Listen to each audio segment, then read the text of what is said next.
Major shifts are underway in the housing industry. It's now cheaper to rent than it is to buy in almost all of the 50 largest cities in America. And on average, the monthly cost of renting is over 40% less than paying a mortgage, which comes out to just about $800, just under $800 a month.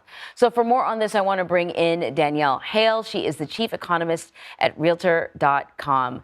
Good to see you. Let's get a little bit of a snapshot of what we're talking about here. Where is it the most expensive to buy, or more expensive rather, to buy than rent? And where is it cheaper?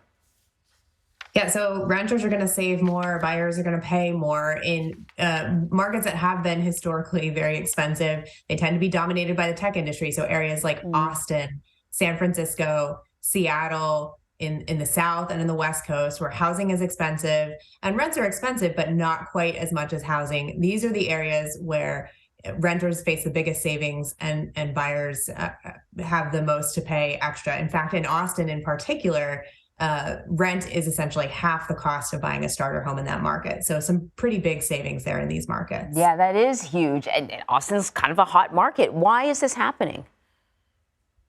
So these areas, we see a lot of housing demand. We have seen a lot of housing demand build up over the last few decades when the tech industry was providing a lot of jobs, and it was creating a lot of demand for these markets. They were really the place to be for young workers, and it was drawing them in, and that created a lot of housing demand. And we have seen building not quite keep up, and that has tended to push up housing prices in these markets. So I know this sort of thing happens like in a bit of a cycle, right? You've got the interest rates start to tick up, so now it's more expensive to borrow money. So people who might have been considering buying a house, they go back to renting instead. And then after a while, there's so much demand for renting and the house prices start to drop that it flips. But as you point out, this is kind of like a weird time. We're coming off of 2 years of not building at the same rate that we used to. So there is a nationwide housing shortage. So I guess what I'm trying to ask you is, are we just seeing, part of a typical cycle, or is there something else going on here? I think the nationwide housing shortage that we've seen has really kind of built up over the last decade and worsened, particularly in the past 2 years, is contributing. So we're not building enough housing. That's true in the for rent market as well as in the for sale market. But fortunately, in the last couple of years, we have seen rental construction pick up a bit. But rents for 2022 as a whole were growing at double digits. So we've got some really interesting times in the housing market. It's expensive to find a place to live, whether you're choosing to rent or to buy.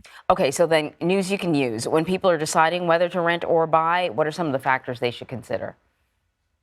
Think about how long you want to be in the home. For most potential buyers, that's the number one consideration. The longer you're able to commit to being in one place and staying in one home, the more likely it is that buying is going to make sense. If you know you're not going to be able to live somewhere for a while, if you're taking a job that's very short term, or if you're building your career and you want to have the flexibility to change jobs, renting is the better way to go.